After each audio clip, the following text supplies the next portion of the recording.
Great. Okay. Good afternoon, everyone, and welcome to this informational update from Saratoga Plan. Today is Wednesday, February 26th, 2025. We're delighted to have you here today to share with you an update about Snake Hill.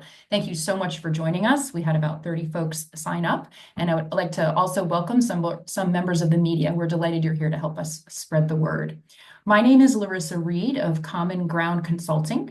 I and my colleague Karen Strong of Strong Outcomes, who you will meet later in this presentation. We are resource planners and facilitators, and we've been working with Saratoga Plan on this project. So just a few logistics before we get started. This Zoom meeting is being recorded, and it will be posted for the public on the project website within a few days. Participants are muted so we can minimize background noise, but we have plenty of time for a Q&A via the chat at the end of the meeting. So please use the chat function if you'd like to introduce yourself. The chat button is down at the bottom. It looks like two little talk bubbles. If you want to just introduce yourself, it's totally up to you. And just as a reminder, this meeting has been scheduled for 1 hour. Next slide, please.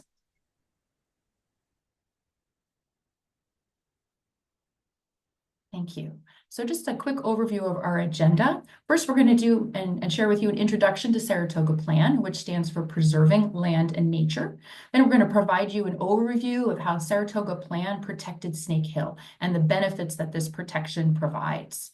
We're going to share with you an overview of our planning process and what we heard from our community and our partners. And then we're going to share with you some details about the future management of Snake Hill based on your input and based on what we continue to learn and our growing knowledge of Snake Hill. And lastly, we built in plenty of time to answer your questions. Thanks to those of you who submitted questions in advance of this meeting. If you have other questions, please also just type them in the chat. We're keeping an eye on that. We have a team of folks here in the background. We might actually recommend that you wait until we've completed a lot of the presentation before you type your questions in, as we actually have a lot to share with you today, and we may well answer your question during the presentation. So let's get to it. I'd like to introduce Rob Davies, the Executive Director of Saratoga Plan. All right. Thank you, Larissa. Can you hear me? Okay, great. Well, welcome, everyone. Thank you for joining us today and taking the time to be with us. We've all been very busy the past few months going through the information that you've all shared and has helped contribute to our discussion today. Once again, I am happy to start this meeting and confirm that Snake Hill has been permanently protected by Saratoga Plan. We are a not-for-profit land trust with a mission to preserve the rural character, natural habitats, and scenic beauty of Saratoga County and the region, the ancestral homelands of the Mohican, Mohawk, and Abenaki people, so that these irreplaceable assets are accessible to all and survive for future generations. Next slide. So, who is Saratoga Plan and what do we do? You're looking at a picture of our Saratoga Plan team. I am on the far right. I'm in the picture for contrast for the rest of the team, who are very young and talented and trim. Some of the staff that are in this picture are with us today. We've got Magnolia Rosa, who's sitting next to me and is fourth from the right in the picture. Magnolia is our stewardship coordinator and is going to be helping out in our presentation today. We also have Mason Webster, who's in the center of the picture. Mason is one of our conservation assistants and has been helping out in the management of our Snake Hill property. Anna Gomez-Domenech, who is our communications manager, is on the far left in the picture. And we also have Tori Roberts, who is third from the right and joining us today. She is our conservation director and basically steers the ship on all things conservation for us here at Saratoga Plan. And someone who is not in the picture and joined us last month, in the month of January, is Sarah Walsh, who is our new associate director. Hello, Sarah. So, what does Saratoga Plan do? Larissa mentioned that plan is all caps. It's preserving land and nature. Um, we do many things. We work with our local communities, helping our communities identify conservation priorities. Where are those areas in their communities that they want to protect and save, and to balance those areas with smart growth concepts and with conservation goals. We also do farmland protection, where we work with our farmers and our landowners, and again, our communities, to permanently protect those farms and to acquire those development rights. And I'm happy to say that we've protected over 30 farms in the Saratoga County region to date. We also protect our natural resources. Saratoga Plan has helped to conserve over 14,000 acres across the Saratoga County the region in 21 municipalities. And connecting people to nature, which I think is becoming more and more important, especially for our young generation, to get people out to appreciate and enjoy and understand all the benefits that our outdoors provides. Saratoga Plan owns 13 public nature preserves throughout the region and manages over 30 miles of trails. Next slide.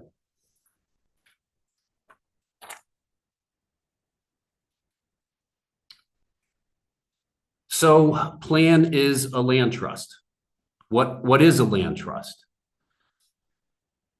Saratoga Plan and land trusts acquire land and open spaces all across the state, really all across the country, working with property owners and communities to permanently protect wildlife habitats and natural resources. A lot in Saratoga is our agricultural land priorities, where we acquire the development rights and protect our properties from other harmful activities, other development activities.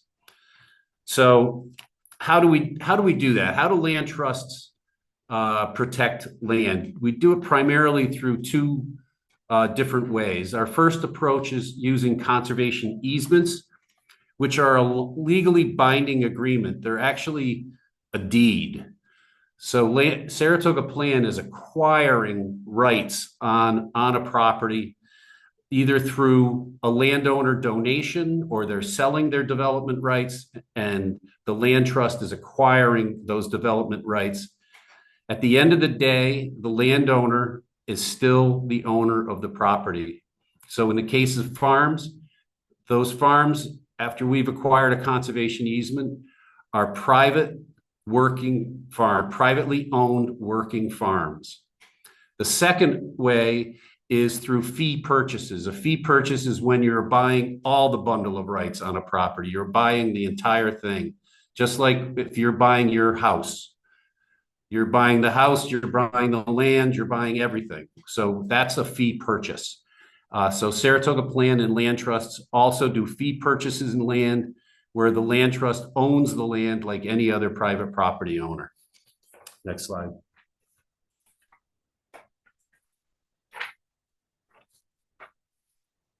So what you're looking at here, this map is a map of protected lands in and around the Saratoga region. The focus of this meeting, of course, is Snake Hill, which is outlined in red on the eastern shore of the lake.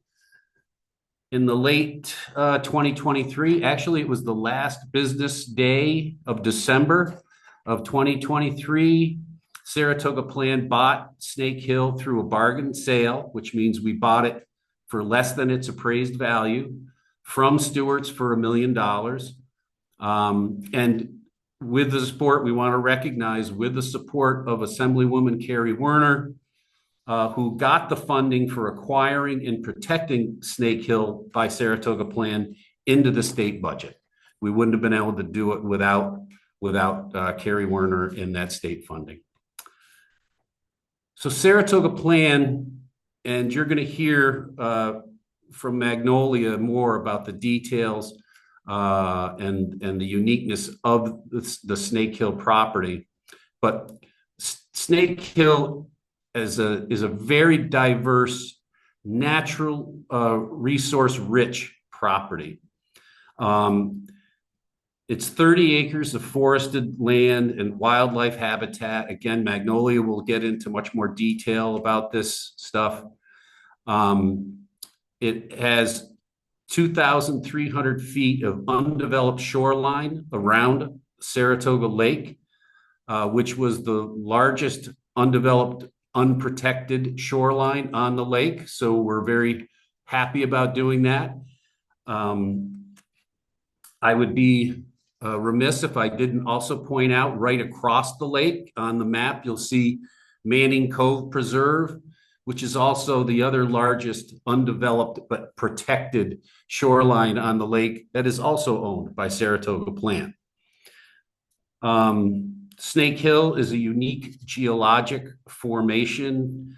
Over 450 million years ago, it was broken away and pushed all the way from the tectonic mountain range through tectonic plate movements and the pressure and the force that that creates, pushed this property all the way to the eastern shore and where it sits now on Saratoga Lake. And Snake Hill is an iconic landmark that's seen from many spots around the lake with historical significance. It is the most pronounced and iconic feature of the entire shoreline that I think anybody who's visited the lake knows what you're talking about.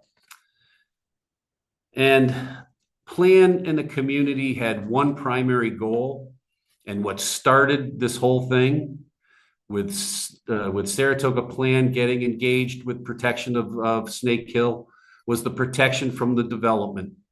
And we're just very happy to be able to be here today and having this conversation about, okay, now what are we going to do? Next slide.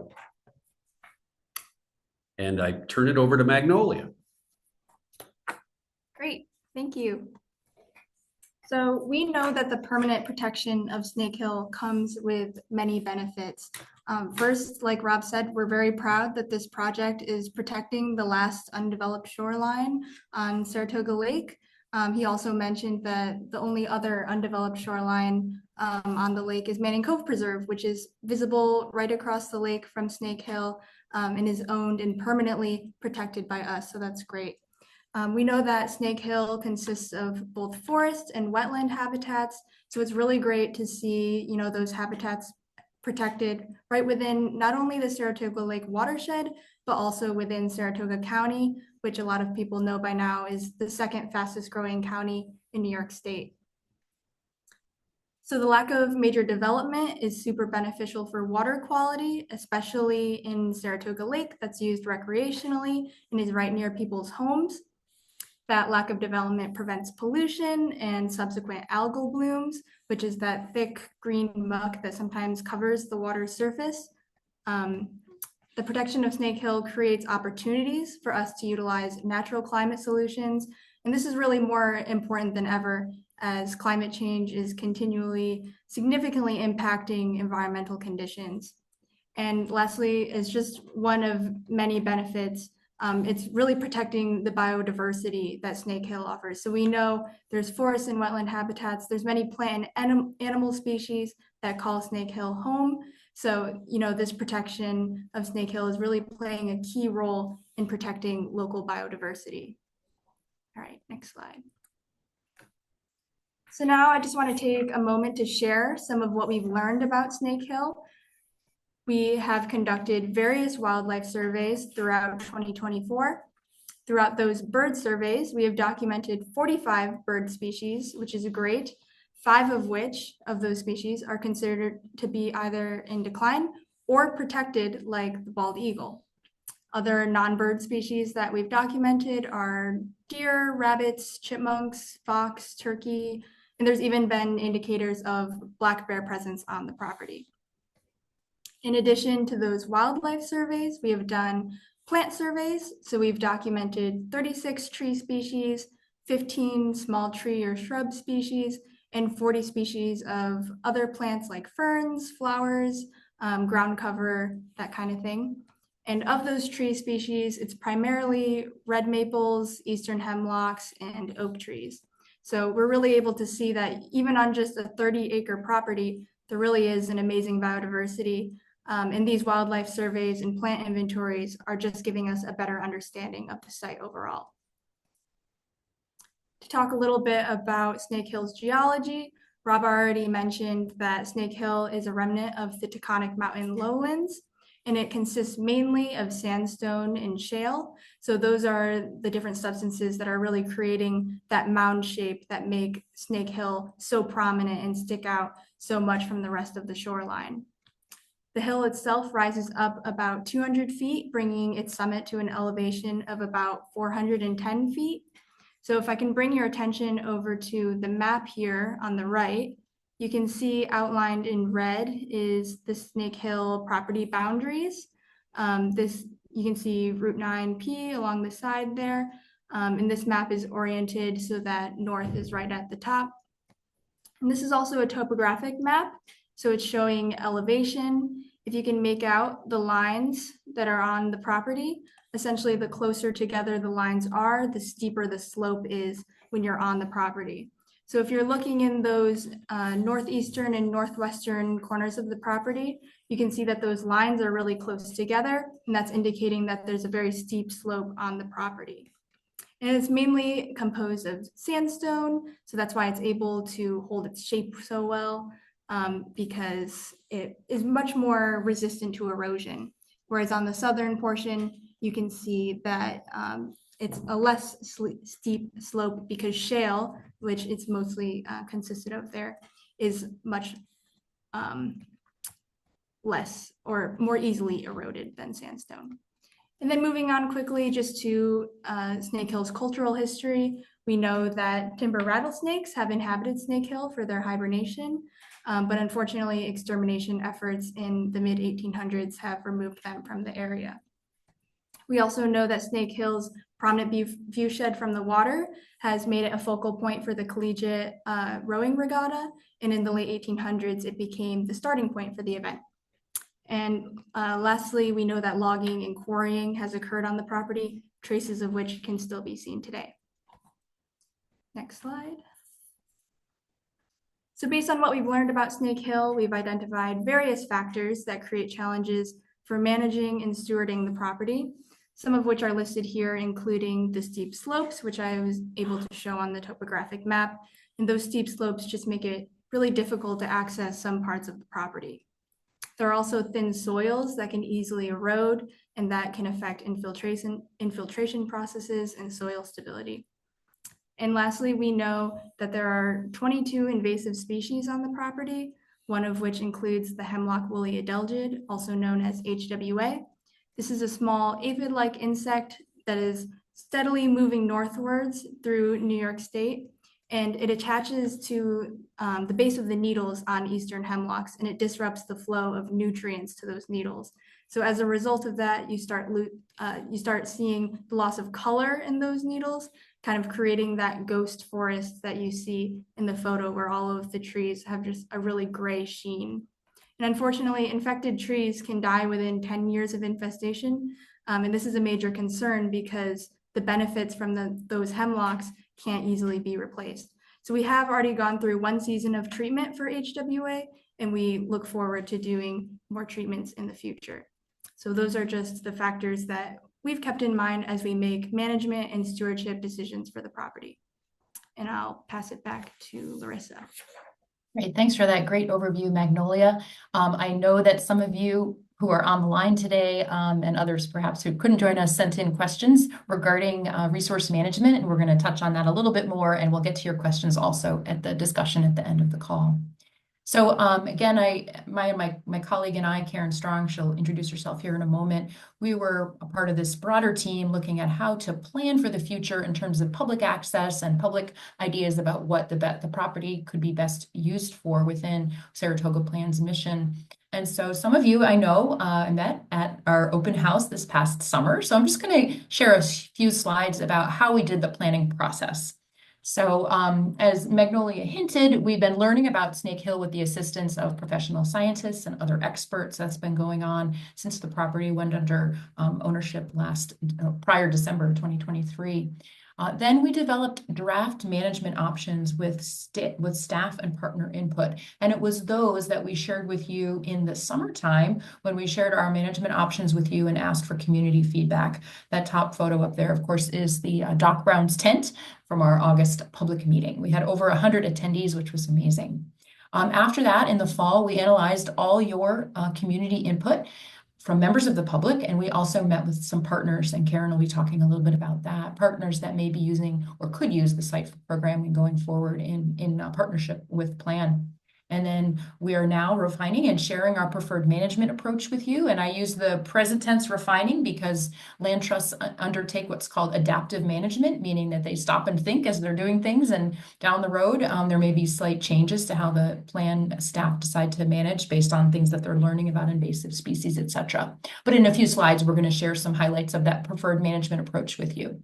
Next slide, please.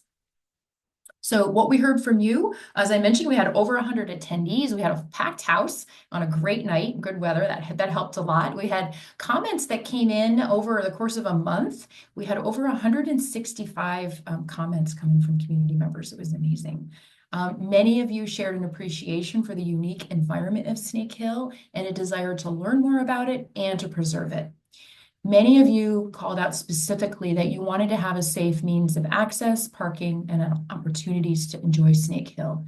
And most of those comments advocated for limited or no public access to best protect the natural resources and the scenic beauty of Snake Hill. So we just want to take a moment again to say thank you. It was a wonderful turnout in terms of comments that came in at the meeting, conversations that we had with all of you during the meeting, comments that you submitted later, and any follow-up. We've received comments through the fall. And of course, Saratoga PLAN is always listening to you. So thank you again for that. Next slide, and I'll introduce Karen Strong. Hi, everybody. So as part of the planning process, we reached out to potential program partners, thinking about if there were limited access available, who might be interested in partnering with PLAN to offer different kinds of programs to small groups of participants. And we talked to about 5 different kinds of partners, and the purpose was to understand what their needs were for the site, to think about how site planning would proceed. So what would they need in order to be able to deliver programs on the site? And so the goal was to reach people who reach different ages, different abilities, and had different needs, so that we could kind of hit the range of things that anyone who might want to have a program on the property might hopefully have the resources that they need. So we did learn from those conversations that there is absolutely interest in small programs, small group programs, and also volunteer options. People want to help steward the property. We identified in the conversations things that are needs, things that need to happen, and things that they want to happen. And so those are things that PLAN can weigh as they move forward, as resources are available to include or not include. So there is absolutely a need for a safe entrance, exit, and parking, as well as a vehicle turnaround. There is a need for some kind of gathering area to focus attention for participants. Everybody said this, whether they were working with children, people who had different abilities, or folks who are experienced outdoors people. They just needed a place to gather. There is a desire for that gathering area to have seating potentially, as well as shelter in some seasons, and that could be temporary shelter. But that is something that people experienced programs were interested in. There was a desire for PLAN to support programming with educational materials, history of the site, and other kind of information that Magnolia and Rob shared about the importance of the site. People were interested in natural trail surfaces and those that are safe and accessible, making sure they're level for people who are unsteady on their feet, and that they can meet the needs of people while being still natural. And then there was a desire especially for programs that were longer, that portalets might be something that would be of interest. If people are going to stay on the site for longer, it's something that they would need. So those are things that plan is considering, thinking about, and in conversations with their management partners. Thanks, Karen. All Back right, to Rob. Thanks, Rob. back to me. Thank you, Karen and Larissa. I also, before I launch into our management goals, I wanted to take this opportunity to recognize our Protect Snake Hill fundraising campaign that ended at the end of December. I wanted to thank everyone, especially the Saratoga Lake community. We had over 90 donors who participated, and we raised over $233,000, which included, and very thankfully, the $50,000 match that was provided by the Barissinoks, Michelle and Walt Barissinok of the Old Tavern Farm. So thank you to the Barissinoks, and thank you to the entire community for we met and exceeded our fundraising goals. So our overarching management goals, our primary goal has been achieved. And that's that first bullet that you see on the list: protect Snake Hill parcel from development and to protect it in its natural state forever. We've achieved that. So that's our primary management goal, and that's been achieved. So now what are our secondary goals and what we need to continue and we focus and work on? We need to protect and improve the forest health. We talked, Magnolia talked about the hemlock woolly adelgid. We'll be developing over the next year or so a forest management plan to help us in terms of protecting and improving the forests and that forest stand on Snake Hill. We're going to continue to protect and improve the biodiversity of Snake Hill. We've already talked about how unique this property is for a 30-acre parcel and how diverse it is. That this diverse ecosystem that we have just really impresses me every day. And we need to make sure that we not only protect that, but improve it. We need to protect and improve the terrestrial and wetland habitat and potential breeding areas. In other words, we need to protect the health of the Snake Hill ecosystem. We have this diverse ecosystem, and under our stewardship, we want to make sure that we are protecting that ecosystem. We need to protect and improve the shoreline stability, the wetlands, water quality, and stormwater runoff. Water quality protection is a primary goal of our stewardship and management of Snake Hill. And so that is a primary management goal of ours. We need to protect Snake Hill as a visual resource within the Saratoga Lake viewshed. More people enjoy Snake Hill from their bicycles or cars that are driving by, and from the surrounding communities, and from the lake itself, just from the visual appreciation of Snake Hill on the shore of Saratoga Lake. And we want to make sure that we protect that viewshed. And we want to make sure that we're providing the appropriate public access and educational programming that we've heard and learned that people are so interested in. So those are our primary management goals. Next slide. So what is our management approach to achieve those goals today? So our primary focus is education and resource protection using an adaptive management approach. Larissa mentioned adaptive management approach. We want to emphasize that. That means our management can change over time as we learn and grow. And so we're continuing to explore and learn as much as we can about Snake Hill. And our management approach is not etched in stone. That's what adaptive management is all about. We can continue to adjust and change. So we want to make sure that our approach provides the public an opportunity to experience Snake Hill with small groups, uh, of visitors. We want to make sure that our approach maintains Snake Hill as a wild place that can be seen from many locations all around and along Saratoga Lake. We want to make sure that Snake Hill visitors, neighbors, and the surrounding communities can safely access, park, and enjoy Snake Hill. That is a very important part of our management approach and something that we have to take very seriously. And we also need to ensure that Saratoga Plan and its partners have the capacity and the appropriate programming on the ground for public access. And that's something that we're continuing to work on and build on today.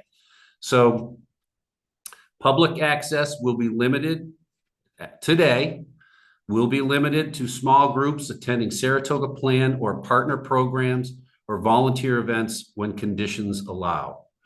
Trails will be maintained with a natural surface or gravel for passive public pedestrian use only. That means no bikes or motor vehicles. And given this unique property and where we're trying to focus our efforts on a 30-acre parcel, we're saying no dogs will be allowed except for service dogs at this time. Next slide.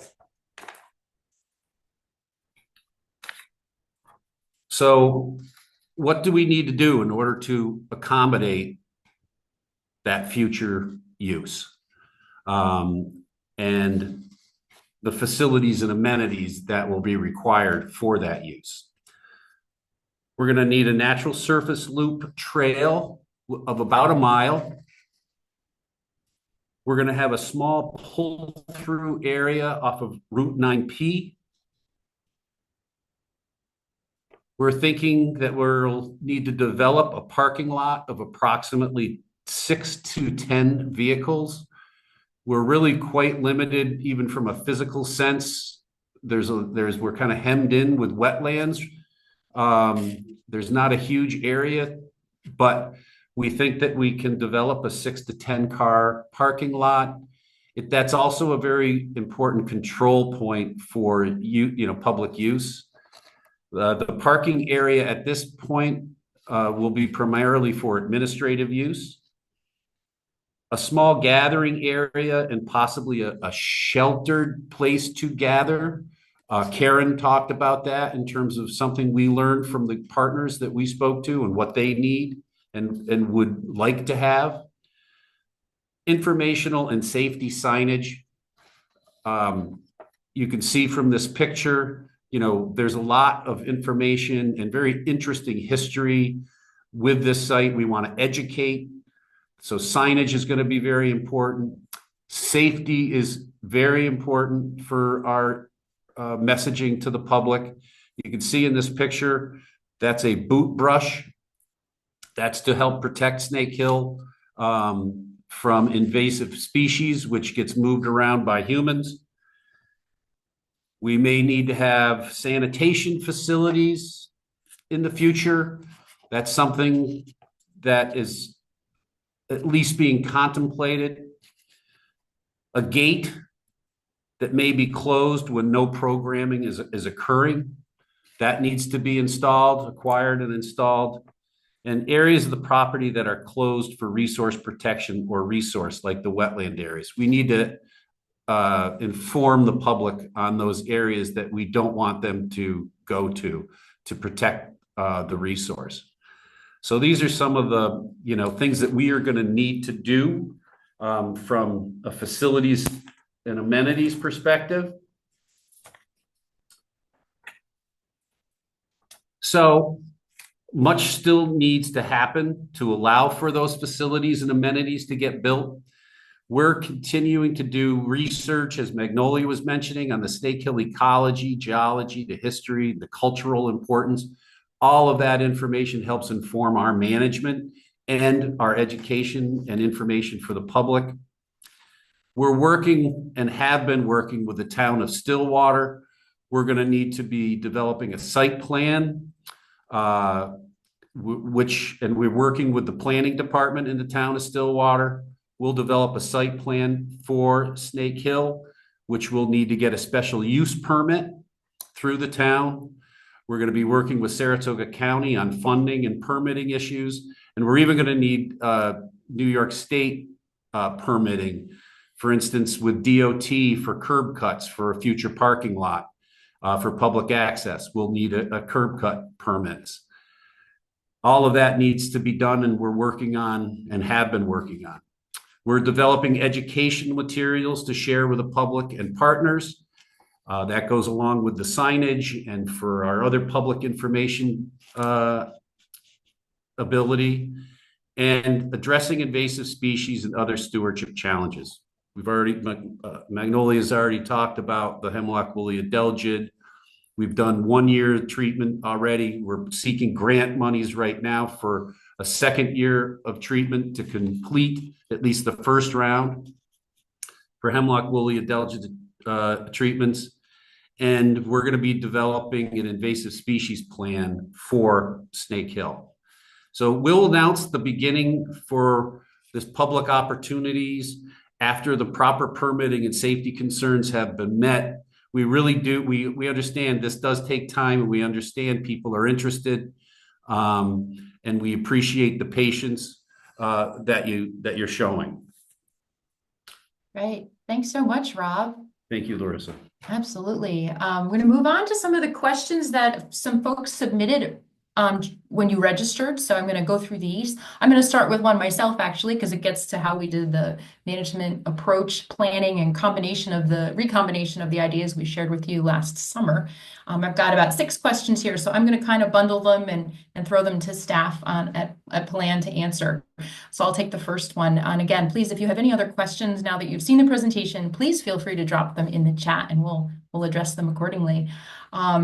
So the first question that I'm going to address is someone asked, and did there suggestions about different ideas for providing or controlling access? How did you incorporate those suggestions from this one particular attendee? So I just wanted to answer this in a more broad way. What we did was we had 3 management options that we presented to you in the summertime, and those are the ones that many of you commented on. I didn't want to use a lot of lingo in this presentation, but there was an option called option B, and we ended up building our preferred management option around B and a little bit of C, which was a little bit more public access. So we really did listen to you. Your comments provided a ton of ideas in combination with those of potential partners for programming about providing a multitude and a diversity, I should say, of opportunities for the public to be able to see the property while still understanding that plan needs time to do adaptive management, to go through all the site planning with the town, etc. So I just wanted to thank you all again that we really did use your comments. We spent several months reviewing hundreds of comments from you. So thank you for that. So then I'd like to just ask these 2 questions. They kind of relate. So I'll just kind of ask them as one question, and Saratoga Plan staff can reply. The first you kind of answered about how many cars will be accommodated in the parking lot. I believe you said 6 to 10 or so. And then when will this be completed? Maybe you could touch on a little bit more of the Stillwater planning process. And related to that, what might you be implementing for homeowners that live nearby or for other members of the public? No parking signs, police patrol, etc. I can take that one. Thanks. So yeah, as I mentioned, we're contemplating a 6 to 10 car parking lot. There's still quite a bit that needs to get done before we can actually implement and develop that parking lot. I mentioned that it would be primarily for our administrative uses at this time, because we don't have, I think, the ability to allow the general public to just be able to arrive at the parking area and think they're going to be able to park at Snake Hill. We don't currently have no parking signs along 9P. That's another thing that we have to work on getting through DOT, because we do want to be good neighbors, and we do have to protect and be concerned about the surrounding community. We want to be good neighbors, good community members. And so whatever we do, we want to be very cognizant and sensitive to that. So yes, we're going to be building a parking lot. We're definitely going to be pursuing some no parking through DOT along that corridor. And we're going to be wanting to work with the neighboring communities on, if we are going to be increasing the public access in the future, that's something that will work again with the local community. Okay, great. Thank you. I just had a question come in to me. A couple of questions coming in. That's great. Thank you. We will get to them. We had a question come in regarding who or what types of groups were we working with when we use the phrase program partner. So I'm going to start to answer this question, and then Karen, if you want to come off mute and chime in, that would be appreciated. We talked to some educational organizations. We talked to some other community organizations that work with groups of older users who might want to come onto the property to do some hiking and walking. Karen, are you there to hop on and give a little overview of? I want to emphasize that it wasn't intended to talk to everybody who might want to have a program and work with Plan on this. It was really about trying to talk to folks that have a range of needs that might need to be met in the facility and amenity planning. So I will say, if something that you're interested in, you can drop it in the chat. You can always talk to Plan. As Rob said, it will take time for the facility, for the Snake Hill to be ready to accept visitors. I'm sure they'd be glad to know people who might be interested in partnering with them on the educational programming. Thank you. So we talked to 5 or 6 groups, and in some cases we talked with several people that provided that range of potential uses and the kinds of things that they might need for different types of groups. And I will mention that when Rob shared that slide in the bullet about public access will be limited to planned programs, one of the things we absolutely heard from the public, and we want to reiterate, is that we understand that there will be times when the public might want to be there on the property when there's not a specific type of program going on, but there will still need to be some type of plan, staff or volunteer presence because of the small parking lot, et cetera. So we did hear you regarding the kind of a variety of opportunities to be on the property. So then we have a question that came in from Mary on chat here that relates also to some questions that came in last week. So I'll kind of combine these. When will you have a need for volunteers at the property? And then another question was, how could someone become involved in helping to conserve or conserve the habitat or work on some of the invasive plant projects? Perhaps Magnolia. You want to take that one, Magnolia? Sure.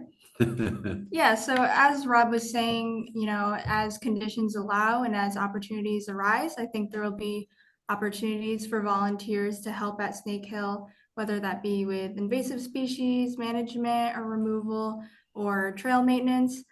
So if anyone is interested in volunteering, either with Plan or specifically at Snake Hill, I would say the best thing to do is go online to our website. We have our volunteer application form on the website, and that includes the Saratoga Plan waiver.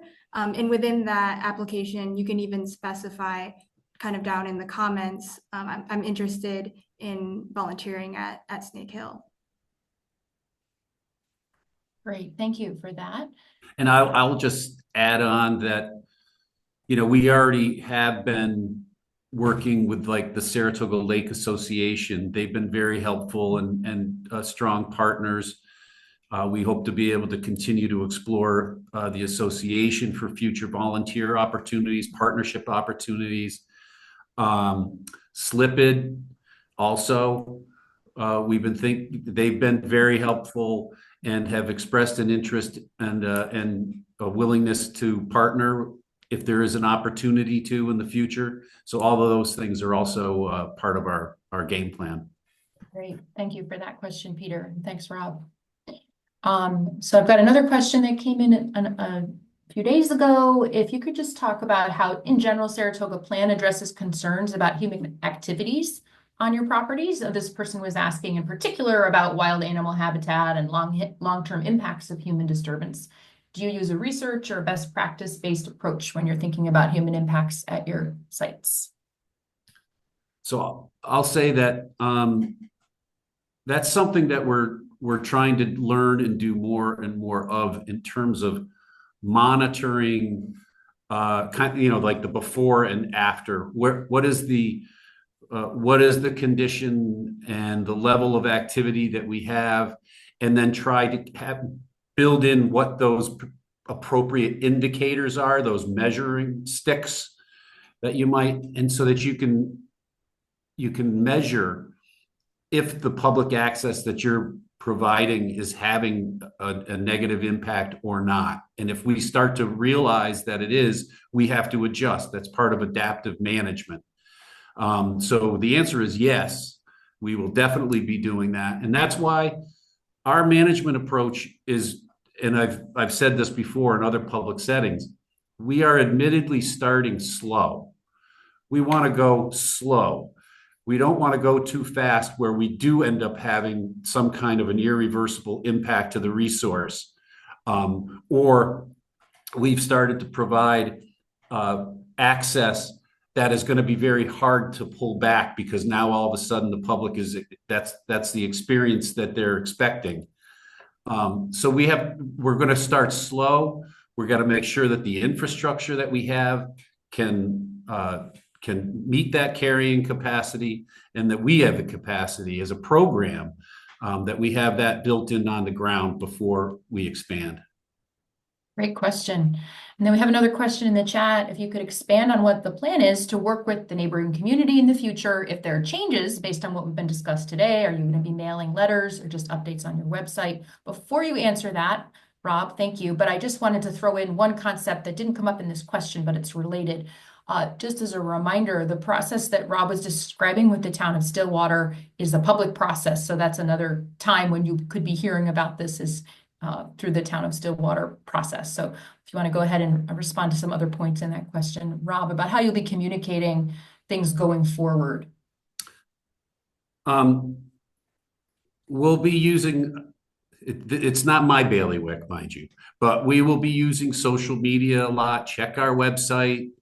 We'll be putting out as we're needing to provide information or getting more input from the public, we will do as much public outreach as we can to make sure that the community is aware.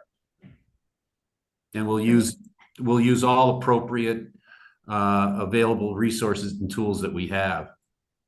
Great, thank you. And we had another question come in from Erica Smith. I'm going to take the second half of the question and then I'll throw the first half of the question back to plan. Will the public have access to all the 165 public comments on Snake Hill?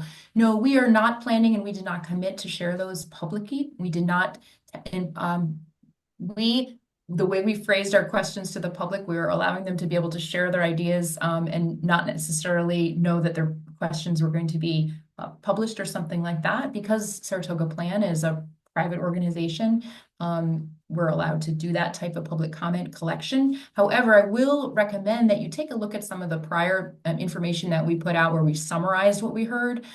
We used a methodology that's been used in the National Park System and the Parks and Recreation and Forest System for many, many years in terms of the types of questions that we asked and how we compiled them and analyzed them using a coding system over several months. So I hope that answers that question. Those themes that we came up with as we read all your comments and coded them and organized them, pretty consistent across all of them. And then the first half of the question, will the public be provided the lists of all the species found on Snake Hill, including the ones of special concern and the invasive species?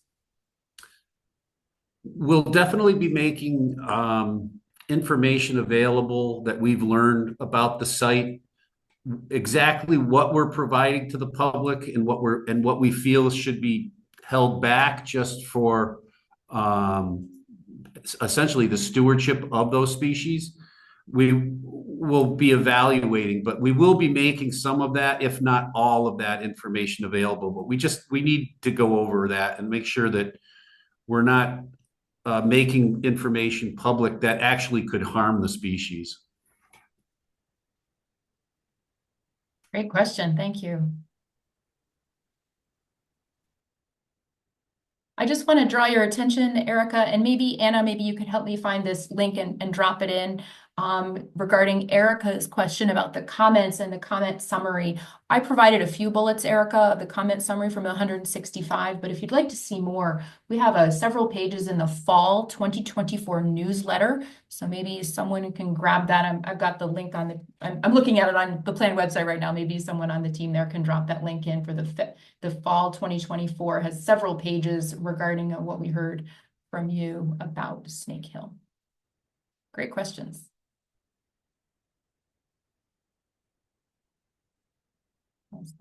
Any other questions from our attendees?